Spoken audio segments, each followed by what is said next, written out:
Latest టెక్నాలజీతో చిన్న injection తో నన్ను పూర్తి ఆరోగ్యవంతురాలను చేశారు. Elite spine and pain management centre, Manikonda, Dilsukh Nagar. ఇప్పుడు మీరు ఇంతకు ముందు ఆయన ఉన్నప్పుడు మీరు చెప్పగలిగారు ఈ అవసరం ఉంది, ఇలా బాధగా ఉంది, లేదంటే ఇలా కష్టంగా ఉంది, నువ్వు చూసుకో అని చెప్పే ఒక పరిస్థితి ఇంతకు ముందు ఉండేది. ఇప్పుడు అలా లేదు. ఆ లోటు ఎలా అనిపిస్తుంది మీకు? మేడం,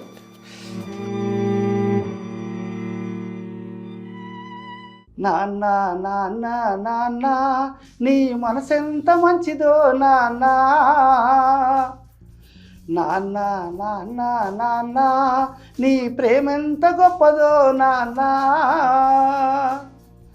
మేము అమ్మ కడుపులో ఉన్నప్పుడు అమ్మ మనసు కష్టపెట్టలేదట, మేము భూమి మీద పడ్డ వేలప్పుడు నువ్వు బాధలన్నీ మర్చిపోయినావట.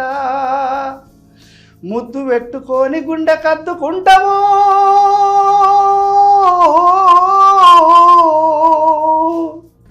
ముద్దు పెట్టుకొని గుండె కద్దుకుంటావు, బారసాల చేసి నువ్వు గౌరంగా చూసుకున్నావు.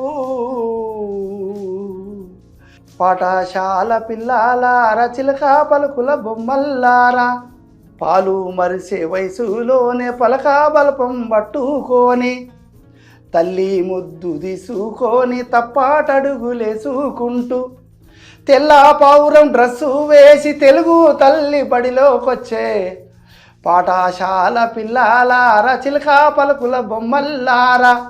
సాయి చందు నాన్న అంటే ఎంత గొప్పగా ఉంటాడు, ఇంత హృదయం ఉన్న మనిషి కూడా ఉన్నాడా అంటే ఇంత ఇంత గొప్పగా తీర్చిదిద్దిన మనిషి ఈనాటికి కూడా ఎవరికి తెలియకుండా ఉండడం అంటే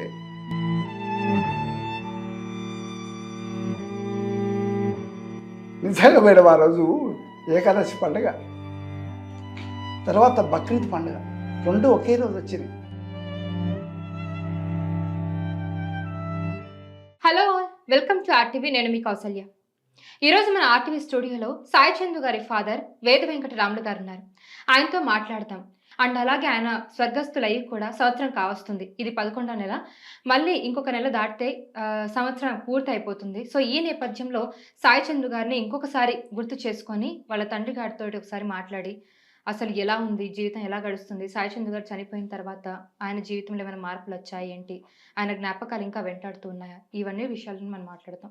నమస్తే అండి. నమస్కారం అమ్మ. ఎలా ఉన్నారు? బాగున్నాను మేడం. ఇప్పుడైతే సాయి చందు గారు స్వర్గస్థులయ్యి కూడా ఇప్పుడు సంవత్సరం కావస్తుంది. మీకు ఆయన జ్ఞాపకాలు ఇంకా వెంటాడుతూ ఉన్నాయా? ఎలా అనిపిస్తుంది?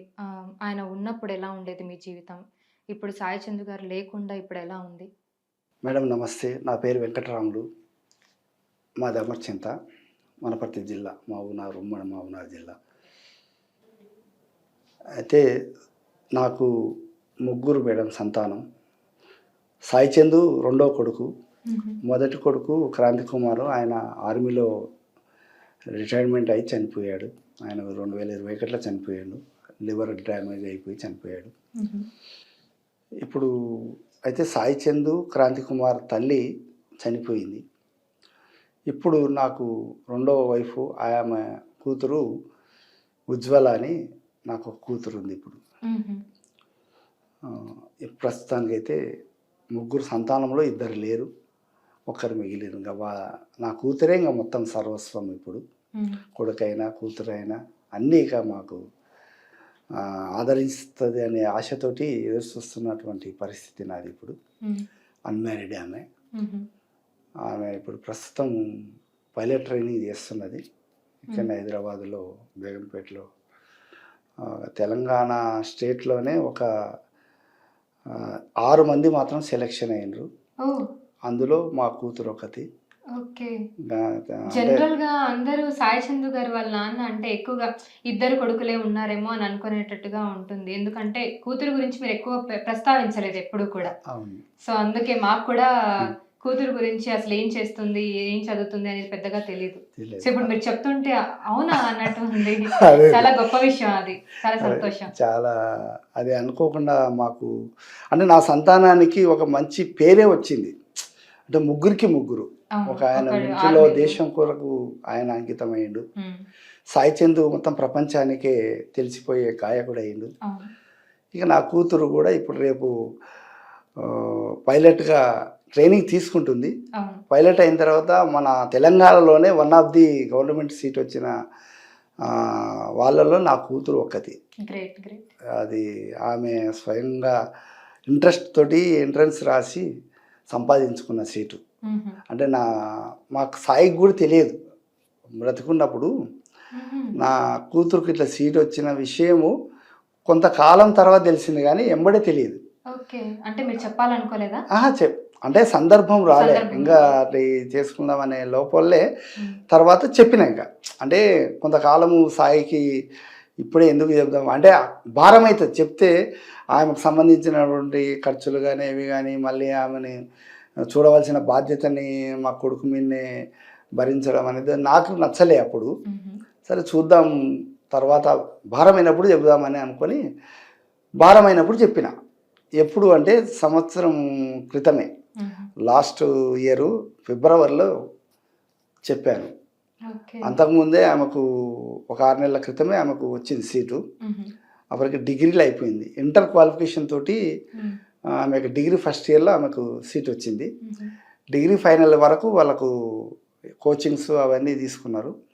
ఫైనల్ ఇయర్లో ఇక అయిపోయినప్పుడు చెప్పాను, ఇక సాయి చెల్లెలకి ఇట్లా పైలట్ ట్రైనింగ్ సీట్ వచ్చింది, తెలంగాణ గవర్నమెంట్ సీట్ వచ్చింది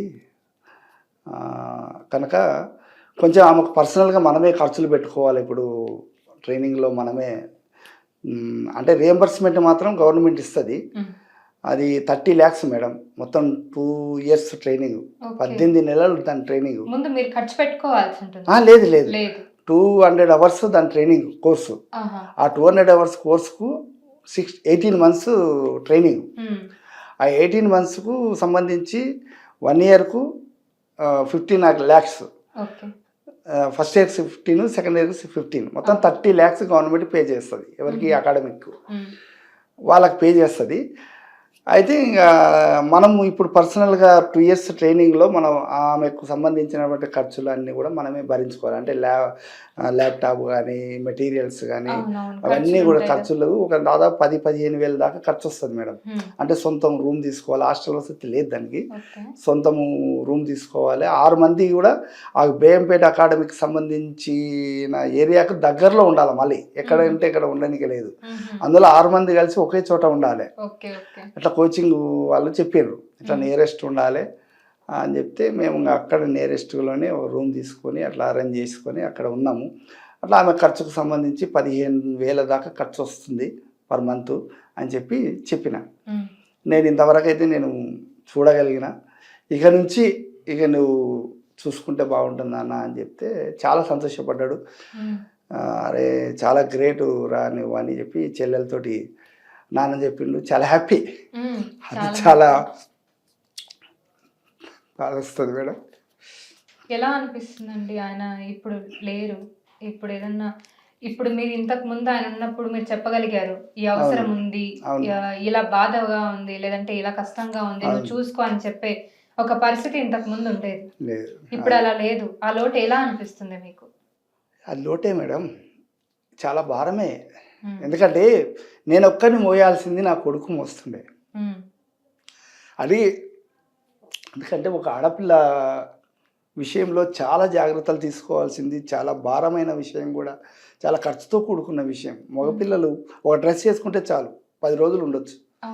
ఆడపిల్ల అలా కాదు, బయటకు వచ్చి అనేక విషయాలు, అంటే డ్రెస్తో పాటు కాస్మెటిక్ కానీ ఆమెకు ఉండే చదువులో ఉండే నైపుణ్యం సంపాదించుకోవాలంటే, అనేకమైనటువంటి కెపబిలిటీ సంపాదించుకోవాలంటే అనేక ఖర్చులు పెట్టుకొని ఆమె జీవించాల్సి వస్తుంది.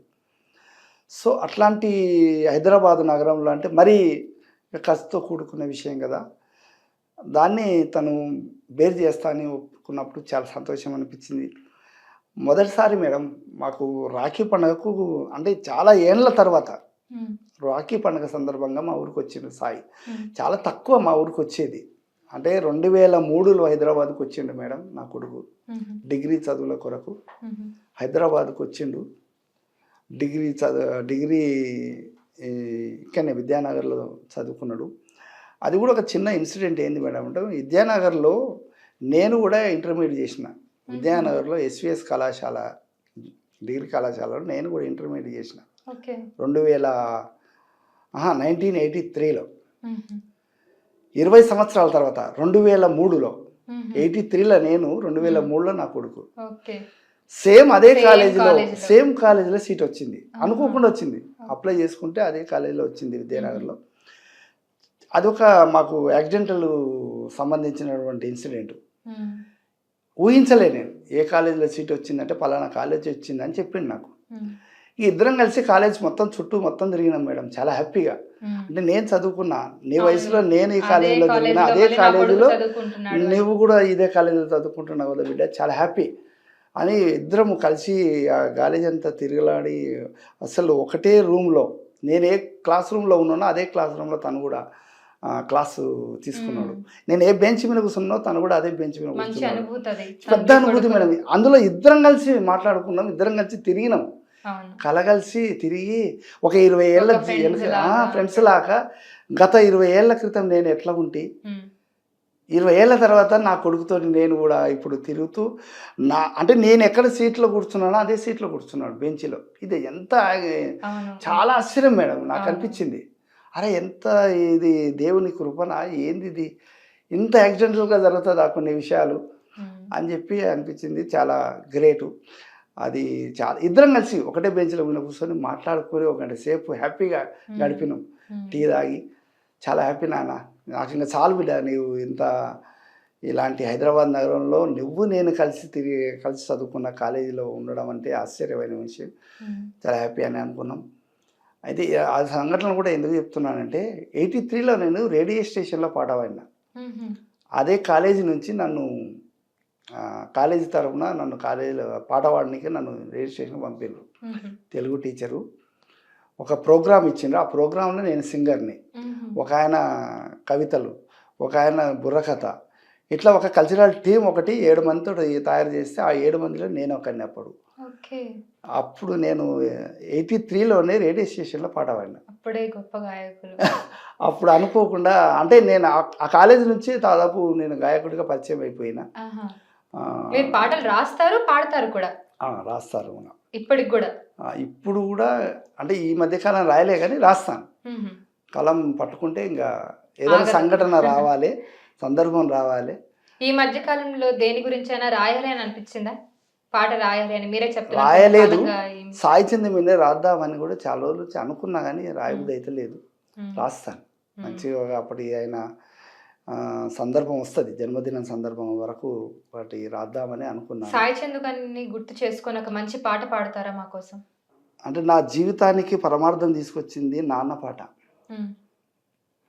తల్లిని ప్రేమించిండు, తల్లిని గౌరవించిండు, తల్లిని ఆరాధించిండు, కానీ తండ్రిని కూడా అభిమానించిండు, ఆదరించిండు సాయి. ఒక అంటే పాట రూపకంగా ప్రపంచానికి తెలియజేసిండు తన ప్రేమని. తన ఒక పాట రూపకంగా వ్యక్తపరిచిండు. నాన్న అంటే ఎట్లుండాలి, సమాజానికి తల్లితో పాటు నాన్న అవసరం ఉంటుంది, నాన్న ప్రేమతో పాటు నాన్న యొక్క జీవితాన్ని కూడా మనం చూడవలసిన అవసరం ఉంటుంది కొడుకులుగా బిడ్డలుగా అని చాలా రోజులు ఆలోచించిండు. నేను తల్లి చనిపోయిన తర్వాత, తల్లి చనిపోయినప్పుడు పాట రాసిండు, కానీ తండ్రి గురించి పాట రాయాలనే ఆలోచన ఒక 6 సంవత్సరాల తర్వాత వచ్చింది ఆయనకు. 2001లో వాళ్ళ అమ్మ చనిపోయింది, 2007లో పాట రాసిండు నాన్న మీద. అంటే 6 సంవత్సరాల మదన పడ్డాడు. అంటే నాన్న తల్లి మీద రాయడం అనేది గొప్ప విషయమే. అందరం రాశారు కవులందరూ కూడా. అంటే అనాది నుంచి కూడా తల్లి గురించి ఎక్కువ రాసిండ్రు పాటలు. ఎక్కువగా మనకు అమ్మ పాటలే, అమ్మ పాటలు, అమ్మ అంటే దేవత, ఆ రకంగా చాలా రాసిండు. సినిమాలు కానీ, జనపదాలు కానీ, వ్యక్తిగతంగా కానీ తల్లిని స్మరించుకోని మనుషులు అంటూ లేరు భూమి మీద. కానీ తండ్రి గురించి ఎవరు చెప్పలే. తండ్రి కూడా ఇట్లా ఉంటాడు, ఉండాలి. సరే తండ్రి మీద కొంచెం వ్యతిరేక భావం కూడా కొద్ది మందిలో ఉంది, లేదని కాదు. కానీ తండ్రులందరూ అట్లనే ఉండరు కదా. 100%లో 100లో 90 మంది చెడిపోరు, 10 మంది చెడిపోయి ఉండొచ్చు. 90 మందిలో అయితే నాలాక నన్ను చూసినటువంటి నా తండ్రి కానీ నేను అనుకుంటున్నా, నా కొడుకు కూడా నన్ను ఇంత మంచిగా ఇంత స్థాయిలో తీసుకొచ్చిందంటే మా నాన్న కూడా ఒక కారణం కూడా. అంటే మా నాన్న కూడా ఒక దుర్మార్గుడు కాదు, అజ్ఞాని కాదు, ఆయన చదువుకోలేని మనిషి కాదు. ఆయన ఆల్రెడీ అంటే నేను ప్రైమరీ స్కూల్లో చదువుకుంటున్నప్పుడే మా నాన్న సింగరు. మా నాన్న మా స్కూల్కి గాయకుల ఫ్యామిలీ. అవును మేడం, మా నాన్న కూడా భజన పాటలు పాడేవాడు. మా నాన్న పాటలు వినే నేను కొంచెం ఇన్స్పైర్ అయిపోయినా. అంటే మా నాన్న చదువు రాదు కానీ పాటలు విని పాటలు నేర్చుకున్నాడు. అట్లా ఆయన కథలు కూడా చెప్పేవాడు, పాటల రూపంతో ఒక కథ కూడా చెప్పుకునేవాడు. అట్లా మా నాన్న అట్లా గాయకుడిగా ఉన్నాడు. మా నాన్నని చూసి నేను కూడా పాట నేర్చుకోవాలి, పాట 10 మందిని ఆకర్షిస్తుంది, పాట ఉంటే 10 మంది జమ కూడతారు అనే ఆలోచనతోటి సాయి చందు గారు కూడా పాటతోటి ఎంతో మందిని ప్రేరేపించేవాళ్ళు. అవును, ఆ రకంగా అట్లా నాన్న మీద పాట రాయాలి అని తలంపుతోటి మా తాతగారు కూడా పాడేవాడు, మా నాన్న కూడా పాడేవాడు. నేను కూడా ఇప్పుడు ప్రపంచానికి తెలిసిపోయినా కారణం మా తాత మా నాన్న గొంతే నాకు వచ్చింది. అంటే జన్మతహా వచ్చిన గొంతు, అది ఏదో సాధన చేస్తే వచ్చిన గొంతు కాదు అని చెప్పి మా కొడుకు నాన్న జీవితాన్ని కూడా ఒకసారి పరిచయం చేద్దాం అని చెప్పి ఆయన రాసిండు. ఆ పాట ఇంతకుముందే పాడాను, ఇంకొకసారి మళ్ళీ ఒకసారి గుర్తు చేద్దాం. అంటే నాన్న మీద ఎంత ప్రేమ ఉందనేది మీకు ఈ పాటలో మీకు అర్థమవుతుంది. నాన్న నాన్న నాన్న నాన్న నాన్న నాన్న నీ మనసెంత మంచిదో నాన్న, నాన్న నాన్న నాన్న నీ ప్రేమెంత గొప్పదో నాన్న. మేము అమ్మ కడుపులో ఉన్నప్పుడు అమ్మ మనసు కష్టపెట్టలేదట, మేము భూమి మీద పడ్డవేలప్పుడు నువ్వు బాధలన్నీ మర్చిపోయినావట. ముద్దు పెట్టుకొని గుండె కద్దుకుంటావు,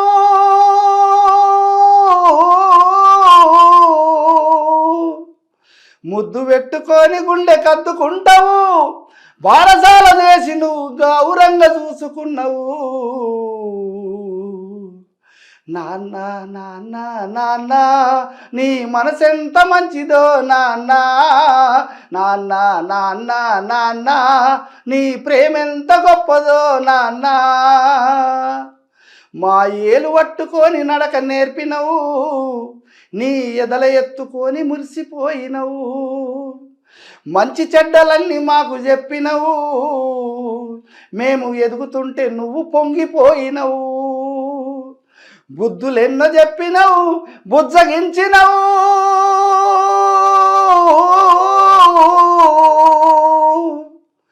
బుద్ధులెన్నో చెప్పినవు బుజ్జగించినవు, మేము చిన్న తప్పు చేసినా చిరునవ్వుతోనే మన్నించినవు.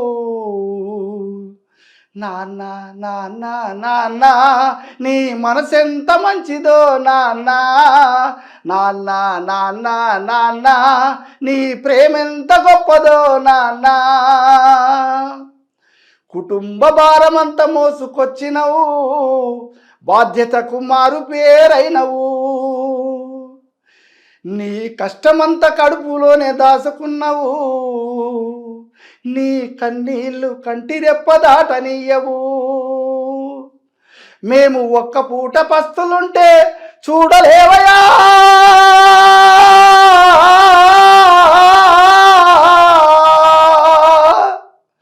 మేము ఒక్క పూట పస్తులుంటే చూడలేవయా, నువ్వు ఎన్ని పస్తులున్నావో మాకు చెప్పలేదయా.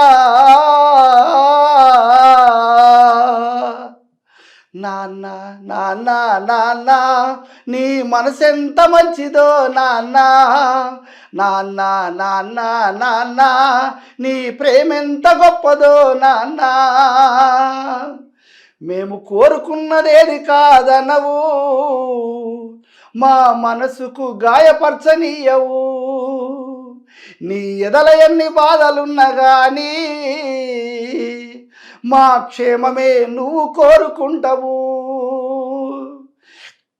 నీ త్యాగం ఎంత పొగిడినా కొంచెమేనయా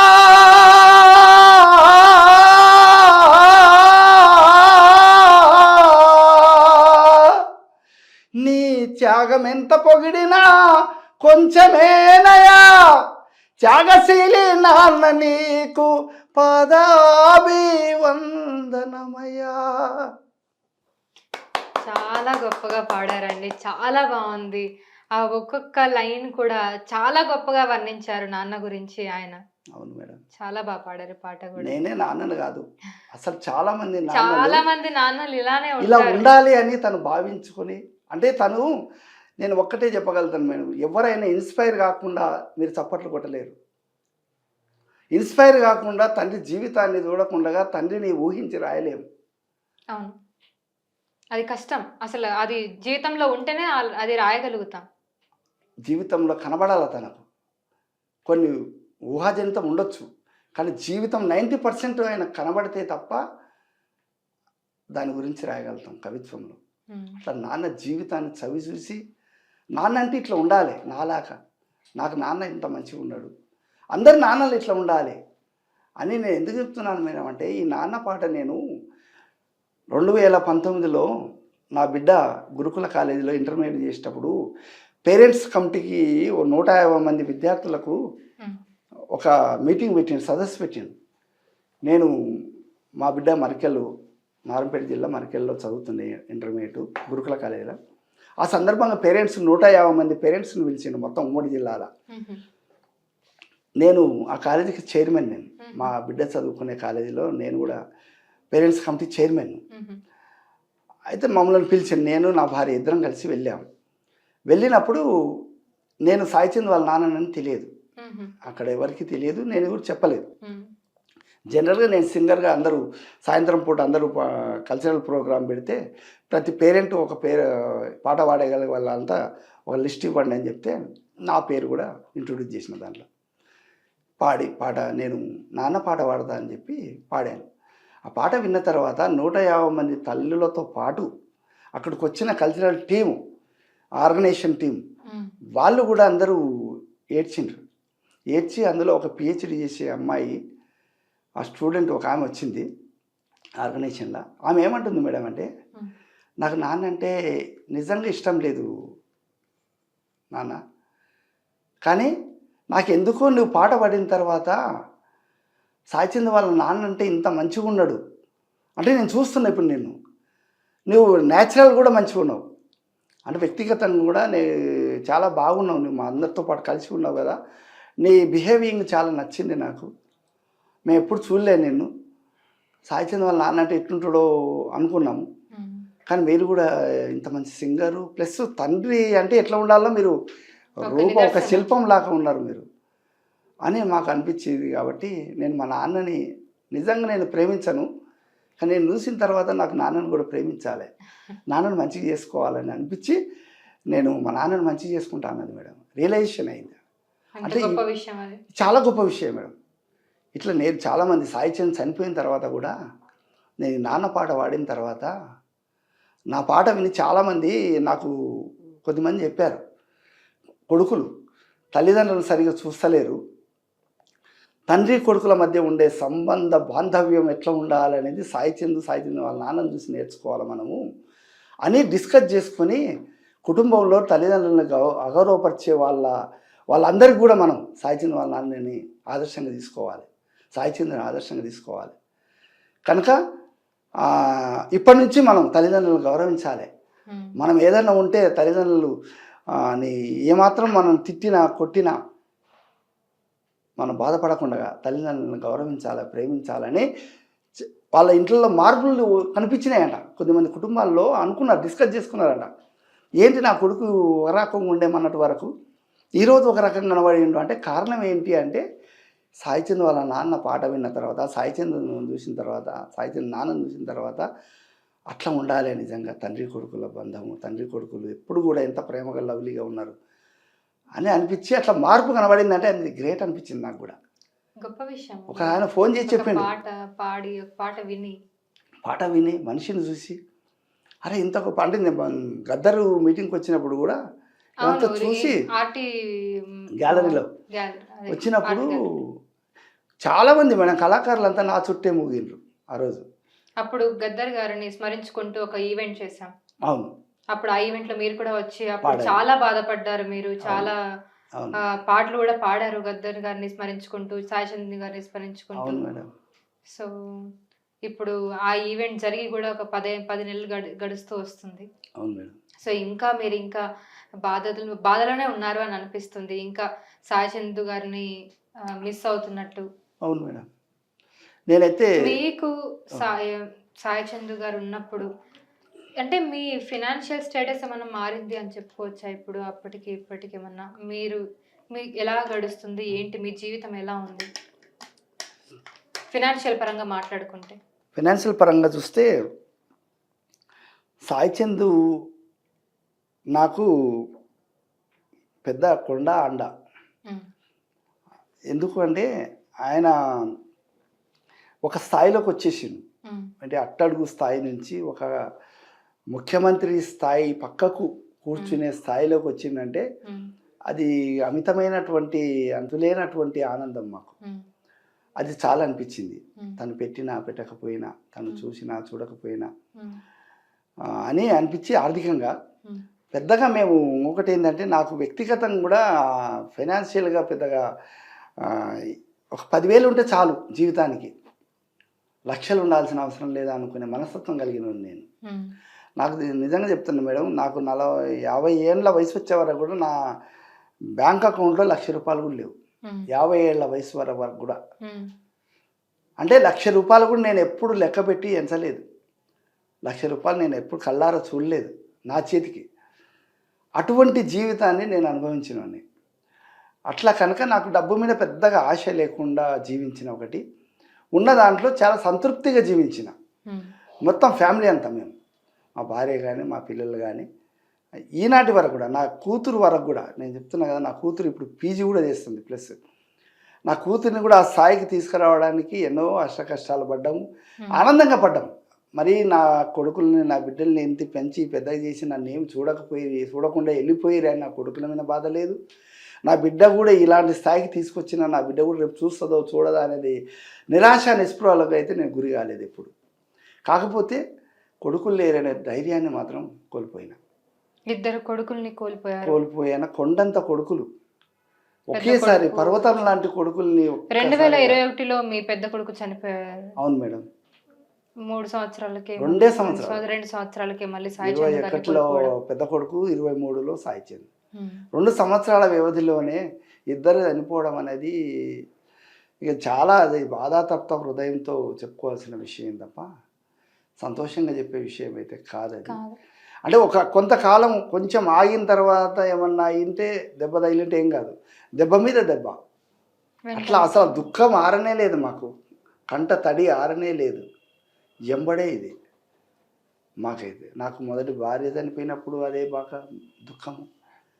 అది ఆరకముందే మా పెద్ద కొడుకు చనిపోయింది, అది ఆరకముందే నా చిన్న కొడుకు చనిపోయింది. అంటే అందరూ ఇద్దరు కూడా చాలా డ్యామేజ్, అది చాలా పెద్ద దెబ్బ అనుకోవచ్చు.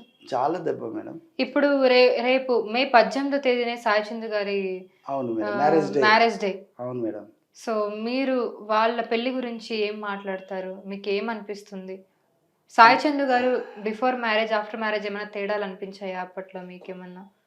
అంటే బిఫోర్ మ్యారేజ్ కూడా అంతా హ్యాపీగానే ఉన్నాము. అంటే 2011 మే 18వ తారీఖు ఆయన పెళ్ళి అయింది. అంతకుముందు 2003 నుంచి 2003-04 మధ్యలో రజని పరిచయం అయింది. ఆమె కూడా డిగ్రీ చదువుతున్న క్రమంలో, అంటే సేమ్ కాలేజ్ కాదు కానీ అట్లా. ఆమె ఒక డాన్సర్, ఆమె కూడా కథక్కలి అనే దాంట్లో, భరతనాట్యం, కూచిపూడి, కథక్కలి అనే దాంట్లో ఆమె కూడా ఒక స్టేటు మెంబర్ ఆమె. అట్లా పరిచయం అయినరు. తన సింగర్, నా కొడుకు సింగరు, ఆమె ఇట్లా డాన్సర్ కాబట్టి ఆ రకంగా కలిసిపోయింది ఏదో ఒక ప్రోగ్రాంలో. అట్లా అట్లా కలిసిండ్రు, చాలా సంతోషంగానే ఉన్నాం. అంటే ఇంకా ఆమె పెళ్లి కాకముందు నుంచి కూడా నాకు వ్యక్తిగతంగా కూడా పరిచయం, సంతోషంగానే ఉన్నాం, నో ప్రాబ్లం, ఏం లేదు. అయితే పెళ్ళికి మాత్రం అట్లా అనుకోకుండా జరిగింది పెళ్ళికి కాబట్టి మీరు లేకపోవడం మీకు ఎలా అనిపించింది? ఏం అనిపించలేదు. కాకపోతే తండ్రి ఉంటే కూడా బాగుండేది అని అనిపించింది అంతే. నేను ఉంటే బాగుండేది అనిపించింది తప్ప నేనేం 10 మందితోటి పంచుకొని బాధని వ్యక్తం చేయలేదు. నేను నా మనసులోనే పెట్టుకున్నా. తర్వాత నేను నా కొడుకుతోటి తను వెంబడే ఫోన్ చేసి మాట్లాడండి, నాన్న అనుకోని విధంగా జరిగింది. మీకు ఈ విషయం ఆయన స్వయంగా చెప్పారా ఇలా పెళ్ళి అయిందని, లేదా మీరు మూడో వ్యక్తి ద్వారా విన్నారా? అంతకుముందు తెలుసు కదా మేడం నాకు. మీకు తెలుసు, కానీ పెళ్ళి అయిపోయిందనే విషయం తెలియదు కదా అప్పటికి. ఇలా మీ కొడుకు ఒకరిని ఇష్టపడుతున్నారు, పెళ్ళి అవబోతుందనే తెలుసుండొచ్చేమో, కానీ పెళ్ళి అయిపోయింది అనేది మరుసటి రోజు తెలుసు. మరుసటి రోజు వేరే వాళ్ళ ద్వారా తెలుసు. ఆయనే ఫోన్ చేశారు, పత్రికలో హరీష్ రావు సార్ వచ్చి పెళ్లి చేసిండు కాబట్టి పేపర్లో వచ్చేసింది. పెళ్ళి అయింది, ఓకే అవుతుంది అనుకున్నా నేను, కానీ ఇట్లా అవుతుందని అనుకోలేను అంతే. అంతే ఇంత సడన్గా అవుతుందా అని అనుకోలేను. సరే అయింది కదా, సంతోషం. అంటే జనరల్గా నేను ఇంటర్కాస్ట్ మ్యారేజ్ కాబట్టి ఎక్కడైనా కావచ్చు, ఎలాంటి పరిస్థితుల్లో కూడా జరుగుతుందో జరగకపోవచ్చు కూడా అని అనుకున్నాను నేను. చివరి వరకు జరిగితే బాగుండని సంతోషపడ్డాము. ఎప్పుడైనా అదే మొత్తానికి సంతోషంగానే ఉన్నాం మేడం. బాధ అయితే. రజనీ గారు ఎలా ఉంటారు ఇప్పుడు? సాయి చందు గారు కూడా లేరు, సో ఆవిడతో మీ బంధం ఎలా ఉంటుంది, ఏ విధంగా ఉంటుంది? ఇప్పుడు సాయి చందు గారు లేకపోవడంతో మీరు మాట్లాడుతూ ఉంటారా, ఏమైనా కాల్స్ చేయడం కానీ? ఎలా వచ్చిపోయింది మేడం, మా ఇంటికి కూడా వచ్చిపోయింది ఆమె, 2 times వచ్చిపోయింది. అంటే ఆమె కూడా చైర్మన్ పదవి వచ్చిన తర్వాత గిడ్డంగుల కార్పొరేషన్ చైర్మన్ నా కొడుకు పదవి ఆమె కూడా ఇచ్చిండు. వచ్చిపోయింది 2 times అధికారిక పూర్వకంగానే వచ్చిపోయింది. ఒక ఫ్యామిలీ మెంబర్ లాగానే కలిసిపోయింది. ఇక ఆ తర్వాత ఇంకా మళ్ళీ ఎలక్షన్స్ రావడము, ఆమె బిజీ కావడము, ఆ మధ్యలో రాలేదు. ఇంకా నేను కూడా కలవలేదు. ఎక్కడ ప్రోగ్రాంలు జరిగినప్పుడు నేను కూడా వెళ్తే కలిసి మాట్లాడుతుంటే, ఫోన్లో తక్కువ కాంటాక్ట్. ఇంకా అంటే ఈ మధ్యకాలం అంతా షెడ్యూల్ అంతా కూడా ఎన్నికల షెడ్యూల్ వచ్చి ఆమె కూడా క్యాన్వసింగ్లో ఉండడం, ప్రచారంలో ఉండడం, కొంచెం బిజీ షెడ్యూల్లో ఉంది. సాయిది కూడా రేపు ప్రోగ్రామ్స్ ఏమన్నా తలపెట్టాలి అనుకున్న ఏ ప్రోగ్రామ్స్ తన మధ్యలో ఏమన్నా ఉంటే అంటే ఏదైనా చేద్దాము సాయి మీద అనే ఆలోచనతో కూడా ఉండేది. కాబట్టి నేను కూడా డిస్టర్బ్ చేయలేదు, ఎప్పుడు మాట్లాడాలి. సాయి గారికి పిల్లలు ఉన్నారు, సాయి చంద్ గారికి 2 పిల్లలు ఉన్నారు. సో వాళ్ళని ఎప్పుడైనా చూడాలనిపించినప్పుడు ఏం చేస్తారు? వెళ్ళి చూసేసి వస్తూ ఉంటారా? అంటే నేను సాయి చంద్ ఉన్నప్పుడు నేను పెద్దగా పోయేవాడిని కాదు మేడం. అంటే నాకు చిన్నప్పటి నుంచి కూడా నేను ఎప్పుడో నెలలో 2 నెలలు 3 నెలలకు ఒకసారి హైదరాబాద్కి వచ్చేవాడిని అప్పట్లో, వాళ్ళ పెళ్ళి అయిన తర్వాత. చాలా తక్కువ వస్తే కూడా నేను పెద్దగా ఇంటికి కూడా వెళ్ళేవాడిని కాదు. ఏదో మహా అంటే సంవత్సరానికి 1-2 సార్లు వెళ్ళేవాడిని. నాకు హైదరాబాద్ వస్తే నాకు 1 రోజు 2 రోజులు టైం కంటే ఎక్కువ కేటాయించకుంటే. అంటే నేను కాలేజీలో ప్రైవేట్ కాలేజీలో లెక్చరర్గా పనిచేస్తుంటే, సో నాకు ఆ టైం కూడా దొరకకపోతే 1 రోజు కంటే ఎక్కువ ఇవ్వకుండా లేవు.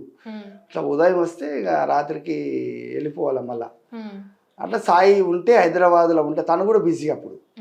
సన్నం అనుకో రోడ్డు మీద కూడా తాతయ్య బాగున్నావా అని వస్తాడు. అప్పట్లో సాయి చందు గారు మరణించిన తర్వాత అప్పుడు కొన్ని వివాదాలు మీకు రజనీ గారికి పెద్దగా పడదు అనేటట్టుగా కొన్ని వార్తలు వచ్చాయి. వాటిలో ఎంతవరకు వాస్తవం ఉంది? అబద్ధం మేడం, అది అబద్ధమే అంటారా? అబద్ధమే, అది ఏదో బయట చెప్పుకునే ప్రచారాలే అంటారా? అట్లాంటిది ఏమి లేదు, జరగలేదు. అలాంటి వివాదాలు మీరు బాగున్నారు, ఫ్యామిలీ పరంగా మీరు బాగానే ఉన్నాం. అట్లాంటి చర్చ అయితే జరగలేదు. కాకపోతే కలవడం తక్కువ ఉంది కాబట్టి అట్లా అనుకునే అవకాశం కూడా ఉంది. ఆర్థిక పరంగా అయితే అట్లాంటి విభేదాలు అయితే ఏం లేవు. మాకు కేసీఆర్ సారే నాకు 25 లక్షలు, నా బిడ్డకి 25 లక్షలు పెట్టిండు మా కుటుంబానికి. మా కోడల కుటుంబానికి కూడా అలాగే 1 కోటి రూపాయలు ఇచ్చేసిండు.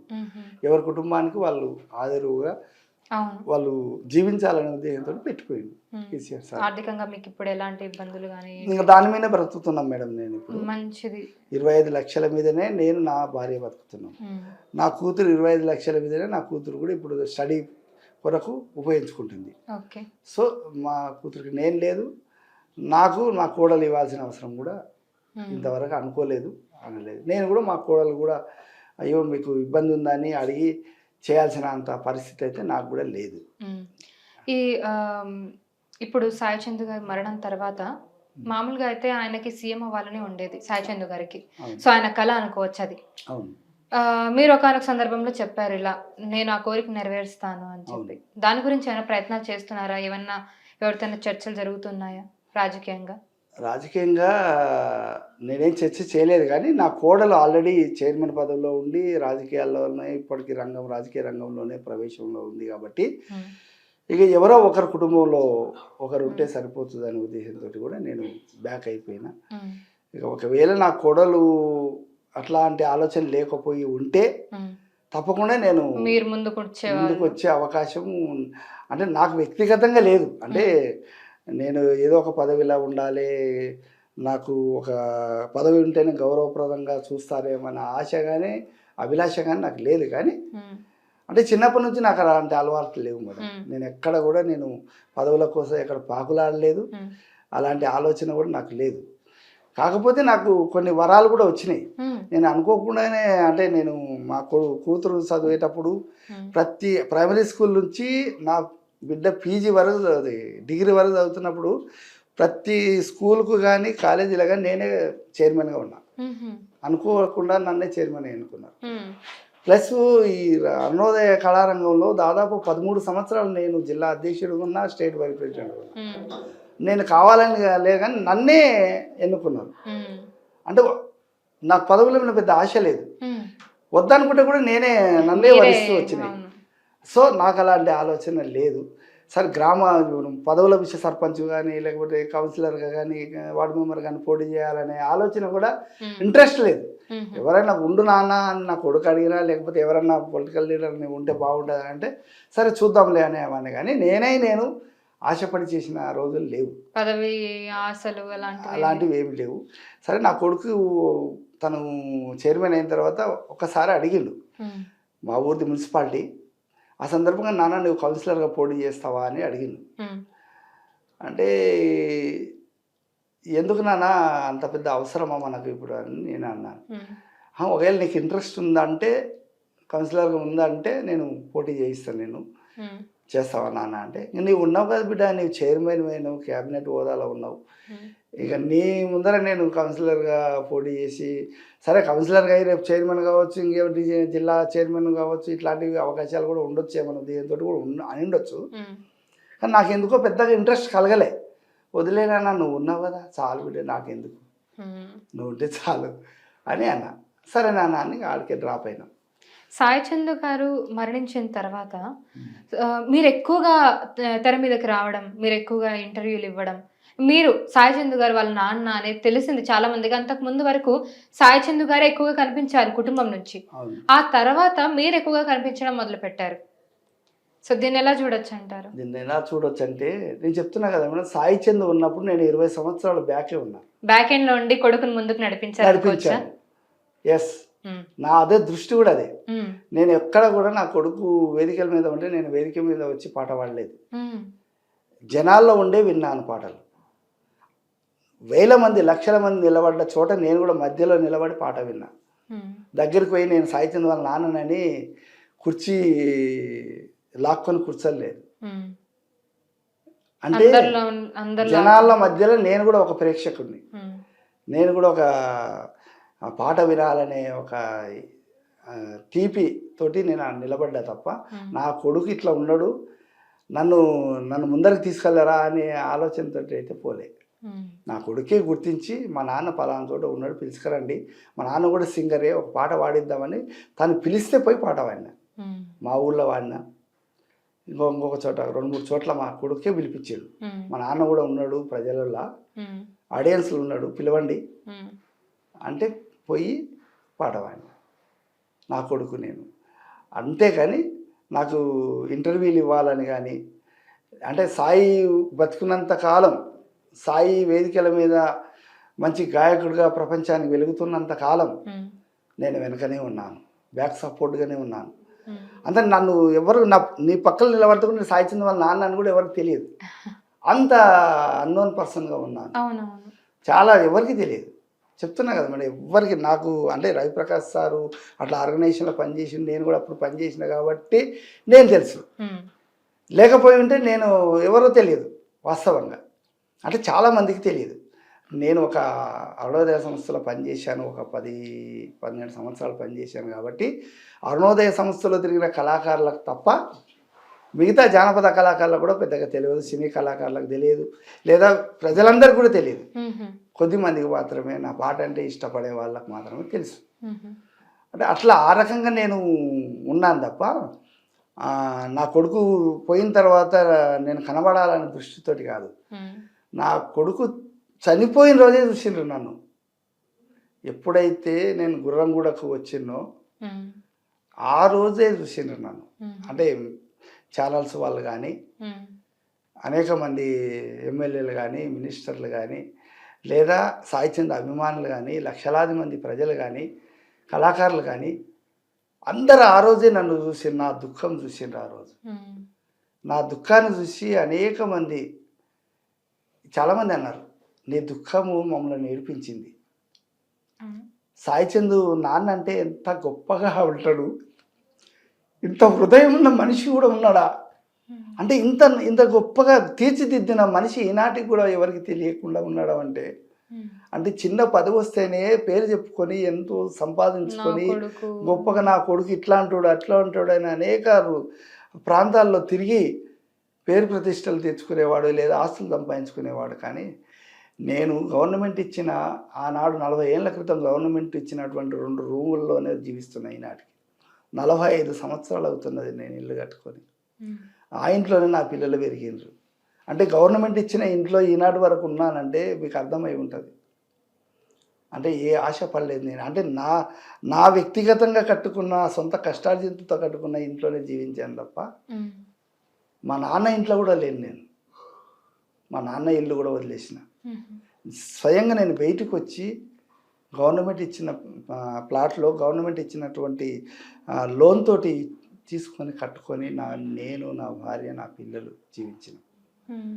ఏనాడు కూడా నేను ఇంతవరకు కూడా అప్పులు చేయడం కానీ, లేదా ఆస్తులు పెద్దగా పెంచుకోవడం కానీ జరగలే ఆనాటి నుంచి. అంటే అలాంటి స్థితిలో జీవించిన వాడిని నేను 10 మందికి కనబడి నా యొక్క పేరు ప్రతిష్టలు తెచ్చుకోవాలనే ఆలోచనతో నేను ముందుకు రాలే. ఇలాంటి తండ్రి కూడా ఉన్నాడని ఆ రోజు ఛానల్స్ వాళ్ళందరికీ తెలిసింది. అందుకే మా ఊరికి వచ్చిండ్రు. హైదరాబాద్లో ఉంటే ఆయన జీవితం తెలియదు, రాములమ్మ యాంకర్ గారు RTV వాళ్ళే పంపించారు, మా ఇంటికి పంపించారు. హైదరాబాద్లో ఉంటే ఆయన జీవితం ఏం తెలుస్తుంది, అమర్చింతకు వెళ్తే ఆయన జీవితం ఏంది, ఆయన పడవాట్లు ఏంటివి, ఆయన కష్టాలు ఏంటివి, ఆయన సుఖపడ్డా కష్టపడ్డా, లేకుంటే అందరితో దూరంగా ఉన్నాడా, లేక అందరిలో కలిసిమెలిసి ఉన్నాడా. ఊర్లోకి పోతే నీకు ఎవరైనా చెప్తారు ఫలానా మనిషి ఏంటి అనేది. ఎవరైనా మన ఇంటి పక్కల వాళ్ళైనా చెప్తారు, ఇంటి ముందర వాళ్ళు చెప్తారు, ఊళ్ళో తిరిగిన వీధుల్లో పల్లెటూళ్ళు అయితే ఫలానా మనిషి సాయి చంద్ వాళ్ళ నాన్న ఎటువంటి వాడు అని నువ్వు వాకప్ చేస్తే అప్పుడే అర్థమైపోతుంది ఒకరిద్దరితోటే ఈ మనిషితో మనం కలవాలా కలవకూడదా అని. కనుక అట్లా మా ఇంటికే వచ్చిందంటే నా జీవితం తెలుసుకోవాలనే వచ్చిండ్రు. నేను నిజంగా చెప్తున్నా మేడం, రామలమ్మ యాంకర్ గారు ఏమో అనుకొని వచ్చిండ్రు. అంటే ఇంటర్వ్యూ అంటే మామూలుగా చేసుకొని పోదాంలే అనుకొని వచ్చింది. కానీ ఆమె అన్నది నాతోటి, నేను ఏమో అనుకొని వచ్చినానన్నా, మీ ఊర్లో దిగంగానే నాకు అనిపించింది, మామూలు సింపుల్ మంచం మీద కూర్చున్నాను నేను, నవారా మంచం, బయట చెట్టు కింద కూర్చున్నాను. నా కొడుకు వేసిన చెట్టు అది, నా కొడుకు నాటినటువంటి సాయి చంద్ నాటినటువంటి చెట్టు కిందనే ఈనాటికి 27 సంవత్సరాలు అయింది ఆ చెట్టు. ఆ చెట్టు కిందనే మంచం వేసుకొని కూర్చున్నాను నేను. మేడం గారు వచ్చారు, రామలమ్మ మేడం వచ్చారు. ఆశ్చర్యపోయింది, ఏమిటి ఇల్లు, ఏమిటి చెట్టు, ఏమిటి జీవితం, ఈయనది ఇంత సింప్లిసిటీ ఉన్నదా. నేనేమో అనుకున్నది ఆమె నా పక్కన కూర్చొని అన్నది, అన్నా నేనేమో అనుకున్నాను కానీ నీవు ఇంత సింప్లీ లైఫ్ని గడుపుతూ గంభీరంగా ఉన్నావు, అసలు ఏమీ తప్పలేదు నీకు అనేటట్లు ఉన్నావు. ఆశ్చర్యం వేసింది నాకు అన్నది ఆమె. అసలు వాస్తవంగా సాయి చంద్ అలాంటి గానము ఎత్తి పాడి 10 మందిని జమ చేయగలిగినంటే నీ వర్తే అది, నీ గొంతే అది. నీవు ఇట్లా పాడబట్టే ఆయన అట్లాంటి స్వరం వచ్చేసింది, నీవు ఇట్లా జీవితంలో ఉండబట్టే సాయి చంద్ గారు అంత ఎత్తుకు ఎదగలిగారు లేకపోతే ఆయన ఎక్కడ అని ఆమె అన్నది నోటి నుంచి. మీరే లేకపోతే సాయి చంద్ లేడున్నా నాకు అనిపించింది ఈరోజు నీ పాట పడిన తర్వాత అని ఏడ్చింది ఆమె. ఎన్నడూ ఏడ్చలేదట ఆమె అయితే. నేను కంట్లో నీరు తీయలేదు కానీ నాకు నువ్వు చెప్తుంటే కానీ నువ్వు పాడుతుంటే కానీ నాకు చాలా దుఃఖం వచ్చేసింది. గంటన్నర తీసుకున్నది ఇంటర్వ్యూ ఆమె. అట్లా అంటే అక్క గురించి ఎందుకు చెప్తున్నానంటే, అంటే నా జీవితం గురించి తెలిసిన వాళ్ళు 10 నిమిషాలు కూడా అయిపోగొట్టవచ్చు, 2 గంటల్లో కూడా అయిపోదు కొందరి జీవితాలు, కొందరి జ్ఞాపకాలు. అంటే అట్లా నేను అట్లా పెరిగి అట్లా ప్రచారంలోకి వచ్చిన తప్ప, అంటే నన్ను తెలుసుకోవాలని వచ్చిండ్రు కానీ నేనే తెలుసుకోవాలి ప్రపంచాన్ని తెలవాలని మాత్రం నేను రాలే. నన్ను తెలుసుకోవాలనుకున్నారు. నిజమే. మీ గురించి అసలు ఇంత గొప్ప సాయి చందు గారి వెనక ఎవరున్నారు ఏంటని అప్పుడు తెలిసింది, చాలా మందికి తెలిసింది. ఆ రోధించినటువంటి నా గుండెలు వాళ్ళని అందరినీ కదిలించేసినాయి. నిజంగా మేడం ఆ రోజు ఏకాదశి పండుగ తర్వాత బక్రీద్ పండుగ 2 ఒకే రోజు వచ్చినాయి.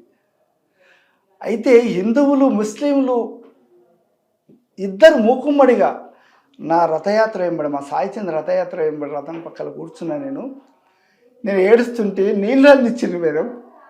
ముస్లింలు హిందువులు మతంతో సంబంధం లేదు, మనం అందరం ఒకటే భావంతో, అంటే పండుగలు వదిలిపెట్టి నా కొడుకు కొరకు నివాళులు అర్పించడానికి వచ్చిందంటే ఎంత గొప్ప విషయం అది. కళాకారులు రావచ్చు, బీఆర్ఎస్ పార్టీ వాళ్ళు రావచ్చు, కానీ కులాలు మతాలకు సంబంధం లేని ప్రజలు, అసలు అన్నోన్ పర్సన్స్, అలాంటి ప్రజలందరూ కూడా మూకుమ్మడిగా వచ్చేసి సాయిచంద్ గురించి చెప్పిండ్రు. గద్దరు కూడా ఆ రోజు చెప్పిండ్రు నా గురించి. సాయిచంద్ నాన్న ఎవరో నాకు తెలుసు. సాయిచంద్ నాన్ననే లేకపోతే, ఆ మట్టి మనిషి లేకపోతే సాయిచంద్ ఈరోజు ఇలాంటి స్థానంలో ఉండేవాడు కాదని గద్దరు కూడా తను చెప్పిండు. అక్కడికి వచ్చి ప్రొఫెసర్ కాసిం చెప్పిండు. అనేక మంది, అంటే వివిధ రంగాలకు చెందిన వాళ్ళు, కళాకారులు, ప్రొఫెసర్స్, కవులు, గాయకులు, అనేక మంది ప్రజలు. కనుక అంతటి నా యొక్క నిజమైనటువంటి ప్రేమను, అభిమానము చూసి చాలామంది కూడా ఏడ్చిండ్రు. చాలామంది బిడ్డలు, కొడుకులు చనిపోయినప్పుడు ఏడుస్తారు తల్లిదండ్రులు, కాదన్నారు. కానీ నాతో పాటు ఏడ్చిన వాళ్ళు కొన్ని వేల మంది ఉన్నారు నాతో. కరచాలనం చేయడానికి కూడా ఎగబడి కరచాలనం చేసిండ్రు నాతోటి. అంటే నిన్ను కలిస్తే చాలు, నిన్ను ముట్టుకుంటే చాలు, మాకు పావనమవుతుంది అని అంత దెబ్బగా ఉన్నారు. ఈరోజు నేను నిజంగా చెప్తున్నా మేడం, నేను ఎవరికీ తెలియదు నా కొడుకులకు తప్ప తండ్రిగా. కానీ ఈరోజు కొన్ని వేల మంది, హైదరాబాద్ నగరం నేను అడుగు పెడితే చిన్న టీ స్టాల్ పెట్టుకునే అమ్మాయి నన్ను కాలు మొక్కి, నాన్న నువ్వు నా టీ స్టాల్కి వచ్చినావు, అనుకోకుండా నాకు అదృశ్యమైనవు, నా ముందర అదృశ్యమైన నువ్వు టీ అడుగు, నేను కామన్గా అడిగిన టీ ఇవ్వమ్మా అని. నువ్వు నా సాయిచంద్ వాళ్ళ నాన్న, నువ్వు నా దగ్గరకు వచ్చి నువ్వు టీ తాగుతున్నావు అంటే చాలా గ్రేట్ నాన్న అని కాళ్ళు మొక్కి ఫోటో దిగి నాకు మంచి స్పెషల్ టీ తాగాలి నాన్న నువ్వు నాతోటి అని చెప్పి టీ తాగారు. టిఫిన్ సెంటర్లో వాళ్ళు, అరే సాయిచంద్ నాన్న వచ్చిందని చెప్పి మొత్తం టిఫిన్ సెంటర్ ఆపేసి నాకు టిఫిన్ ఇప్పించి, నాన్న ఫోటో దిగి సెల్ఫీ దిగి కాళ్ళు మొక్కి, నీ ప్రతి నెలకు నాకు దగ్గరనే టిఫిన్ సెంటర్ రావాలని ఉన్నారు. తర్వాత అనేక మంది మేడం దేవాలయాలకు వెళ్తే, ఎక్కడ దేవాల కాడ ఇక్కడ కట్టాలలో గండి మైసమ్మ అనే గుడి ఉంది, అక్కడికి నేను అనుకోకుండా మా తమ్ముని కొడుకు తీసుకెళ్ళాడు. అక్కడ ఉండేది ఒక మనిషి, ఆ తోట మాలి ఆయన, ఒక చెట్టుకు ప్రజలంతా పోయి చెట్టు కింద కూర్చొని సేద తీసుకుంటారు అక్కడ. ఆ చెట్టు మనిషి ఏమన్నాడంటే, సాయిచంద్ వాళ్ళ నాన్న అంటే పరిశాన్ అయ్యి వచ్చి నా దగ్గరకు వచ్చి అని ఏడ్చి, అంటే కంట్లో నీళ్ళు అట్లే ఒత్తుకొని, నాన్న నువ్వొచ్చినవా, నీ దగ్గర నేను డబ్బులు తీసుకున్నానా నీ కుటుంబంతో, నేను వద్దు నాన్న అని డబ్బులు అని రిటర్న్ ఇస్తుంటే, వద్దు బాబు నీవు ఇది అందరికీ యాత్రికుల కొరకు పెట్టుకున్నావు, మేము ఒక యాత్రకు వచ్చినాం, తీసుకో, అట్లా వద్దు అని చెప్తే, లేదు నాన్న అంటే, లేదు తీసుకో, కాకపోతే నా పక్కన కూర్చొని అన్నం తిను, మాతోటే అన్నం తిను అని చెప్తే చాలా సంతోషపడి నా పక్కన కూర్చొని అన్నం తిని, నా గొప్ప సంతోషం కలిగింది.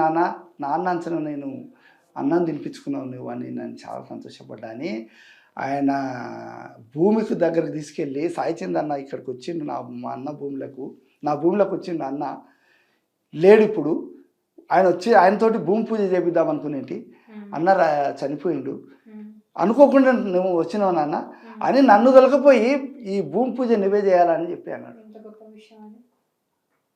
అనేక మంది మేడం, నేను ఎవరు ఇంటికో ఇట్లా తీసుకెళ్ళి అన్నం తిండిక మీలాక ఇంటికి తీసుకెళ్ళారు. నాన్న వచ్చిన సాయంత్రం నాన్న ఇంటికి తీసుకెళ్ళారు. ఆ ఇంటి మీ అంత వయసే ఉంటుంది ఆమెకు, ఇద్దరు భార్య భర్తలు. వాళ్ళ ఇంటికి తీసుకెళ్తే వాళ్ళు కిరాయి ఇంట్లో ఉన్నారు. ఆమె ఏమన్నదంటే, నా భర్త నేను చాలాసార్లు ఏడుకున్నా ఇల్లు కట్టుకుందామంటే వింటలేడు, కానీ నువ్వు ఎట్లా ఒప్పించినావు నాన్న నా భర్తని ఇల్లు కట్టుకుందామని ఆలోచన కలిగించినావు. ఒప్పుకున్నాడు ఇల్లు కట్టుదామని. నేను 2 ఏళ్ళ నుంచి అడుగుతున్నా, ఒప్పుకోలే. కానీ నువ్వు ఒప్పించినావు అంటే నీ గొప్ప మనసు, చాలా మా భర్తని నువ్వు కరిగించినావు అంటే చాలా గొప్ప మనసు నీది. నేను ఇల్లు కట్టినాక మా ఇంటికి నువ్వే గెస్ట్గా రావాలి అని చెప్పి అన్నది ఆమె. అన్న నెలకే ప్లాట్ కొన్నారు, బోరేసిండ్రు, పిల్లర్స్ కూడా లేపారు. ఇవన్నీ నిజం గొప్ప విషయాలుగానే అనుకోవచ్చు మేడం. అట్లా చాలామంది అమ్మాయిలు, పీజీ చదువుతున్న అమ్మాయిలు, నాన్న నువ్వే నా పెళ్లి చేయాలని వచ్చారు. ఒక అమ్మాయి ఒక కల్చరల్ ఇట్లా గద్దర్ ప్రోగ్రాం పెట్టినప్పుడు సుందరాయ భవన్లో నన్ను వేదిక మీదకి పిలిచినప్పుడు, ఆ వేదిక మీద ఫస్ట్ టైం వచ్చిన సంస్మరణ సభ సాయిచంద్ జరిగినప్పుడు, అక్కడ ఒక ఇద్దరు పీజీ స్టూడెంట్స్ యుఎస్ఏకి పోదామని అనుకున్నారట. వాళ్ళిద్దరూ వచ్చి నాన్న నా కాళ్ళు మొక్కి, ఇంత మంచి నాన్న ఉన్నావు నాన్న, మాకు నువ్వే నా పెళ్లి చేయాలని అన్నది ఆమె. అమ్మాయి ఇప్పటికి హైదరాబాద్లో ఉంటుంది. నాన్న నువ్వే, నేను యుఎస్ఏకి వచ్చిన తర్వాత పెళ్ళి చేసుకుంటాను, కానీ నువ్వే చేయాలి, మా నాన్న వద్దు, నువ్వే రావాలి పెళ్ళికి. నిజంగా మేడం, ఇంతమంది ఆదరణ రావడానికి కారణం ఏంటి అంటే సాయి చందే ప్రధానం. సాయి చందే మీద ఉండే అభిమానము, ఆ అభిమానం మొత్తం ఇప్పుడు రివర్స్ షిఫ్ట్ అయిపోయింది. తండ్రికి కూడా ఇంత గౌరవం ఇవ్వాలి, ఇంత ప్రేమను అందించాలి. ఆయన 10 ఏళ్ల కాల పాటు బతకాలంటే మన ప్రేమ అవసరం. తన కన్నీళ్ళు ఆగాలంటే తప్పకుండా మనం అన్నం పెట్టాలి ఆయనకు. మీరు రచయిత, పాటలు పాడతారు, పాటలు రాస్తారు. సో మీరు రాసిన పాటలో మీకు బాగా నచ్చిన పాట ఏంటి? చాలా మంది తెలుగు ప్రేక్షకులకి మీరు నా పాటలు రాస్తారని కూడా తెలియకపోయి ఉండొచ్చు. సో ఈ సందర్భంగా నేను మేడం ఈ మధ్యలో అంటే ఒక 20 ఏళ్ల క్రితమే నేను స్కూల్ మీద ఒక పాట రాసుకున్నా.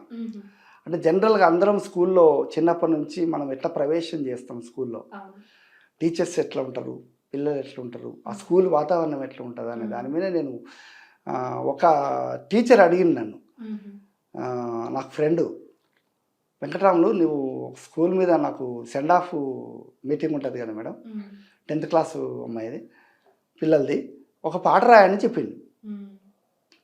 అంటే సరేలే అని రాశాను ఆ పాట. స్కూల్ మీద రాసుకున్నా. అంటే నా జీవితం కూడా స్కూల్లో గడిపినా కాబట్టి స్కూల్ ఎట్లా ఉంటుంది అనే దాని మీద స్కూల్ విద్యార్థులు ఆ పాట రాద్దామని రాశాను. పాఠశాల పిల్లాలారా, పాఠశాల పిల్లాలారా, చిలకా పలుకుల బొమ్మల్లారా, పాఠశాల పిల్లాలారా, చిలకా పలుకుల బొమ్మల్లారా, పాలు మరిసే వయసులోనే పలకా బలపం పట్టుకొని, తల్లి ముద్దు తీసుకొని తప్పాటడుగులేసుకుంటూ, తెల్ల పావురం డ్రెస్సు వేసి తెలుగు తల్లి బడిలోకొచ్చే పాఠశాల పిల్లాలారా, చిలకా పలుకుల బొమ్మల్లారా, జనగణ మన పాట వాడి జాతీయ జెండకు దండం పెట్టి, కల్లా కపటం తెలియని మనసుతో క్లాసు రూముల కాలు పెట్టి, గుడ్ మార్నింగ్ టీచర్ అంటూ గుండెలాకు అత్తుకుంటిరి, పాఠశాల పిల్లాలారా, చిలకా పలుకుల బొమ్మల్లారా, అంటూ దిద్దుకుంటూ అమ్మావు పాఠం నేర్చి, అక్షర పరీక్షల ఉత్తీర్ణులై అమ్మా నాన్నల మెప్పు పొంది, ఆట పాటలు ఆడి పాడి అమ్మా నాన్నల మెప్పు పొంది, ఆట పాటల ఆరి తేరి ఊరి జనుల నాలుకలుంటిరి, పాఠశాల పిల్లలారా చిలక పలుకుల బొమ్మల్లారా చెప్పిన పాఠం అప్పజెప్పమని సారోళ్ళు అడిగినప్పుడు చెప్పిన పాఠం అప్పజెప్పమని సారోళ్ళు అడిగినప్పుడు ఇంట్రా వెల్లు బెల్లు దిక్కు కిటికీలోంచి తొంగి చూస్తూ ఇంట్రా వెల్లు బెల్లు దిక్కు కిటికీలోంచి తొంగి చూస్తూ పుస్తకాలు సాటు చేసి చెప్పకుండా జారుకునే పాఠశాల పిల్లలారా చిలక పలుకుల బొమ్మల్లారా పసిపిల్లల నవ్వులతోని గలగలమన్నది పాఠశాల పసిపిల్లల నవ్వులతోని గలగలమన్నది పాఠశాల ఆటల పాటల అల్లరితోని గలగలమన్నది పాఠశాల చిన్న పిల్లల చిలిపి చేష్టలకు మురిసిపోయే పాఠశాల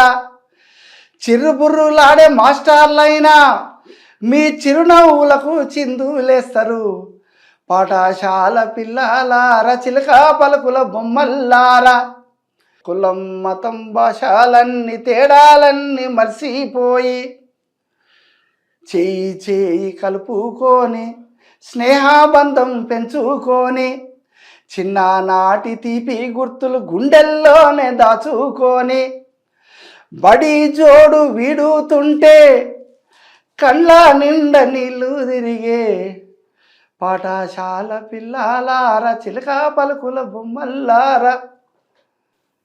బాగుందండి, బాగా రాశారు పాట, చాలా బాగుంది. మీతో మాట్లాడడం, మీరు పాటలు పాడుతుంటే వినడం చాలా బాగా అనిపిస్తుంది.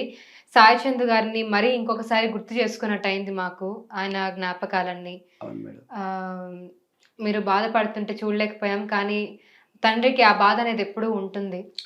కొడుకు పోయిన బాధ అనేది ఎవరు తీర్చలేనిది. అది కాలక్రమేణా ఇంకా తగ్గచ్చేమో, కానీ ఆ లోటైతే ఎవరు తీర్చలేము. కానీ మీతో మాట్లాడడం చాలా సంతోషంగా ఉందండి. థ్యాంక్ యూ సో మచ్ మా ఆర్టీవీ స్టూడియోకి వచ్చి మీ విలువైన సమయాన్ని మాకు ఇచ్చినందుకు. నమస్కారం అండి, thank you so much. So చూసారు కదా ఇవాళ ఇంటర్వ్యూ. సాయి చందు గారి వాళ్ళ నాన్న తన అనుబంధాన్ని, తన వ్యక్తిగత విషయాల్ని మనతో పంచుకున్నారు. సో ఇది ఇవాళ మన వీడియో. మళ్ళీ ఇంకొక వీడియోతో మళ్ళీ ముందుతాను. Thank you so much. మరిన్ని వీడియోస్ కోసం ఛానల్ ని సబ్స్క్రైబ్ చేయండి. లేటెస్ట్ అప్డేట్స్ కోసం వాట్సాప్ ఛానల్ ని ఫాలో చేయండి. అండ్ లింక్ డిస్క్రిప్షన్ లో ఉంది.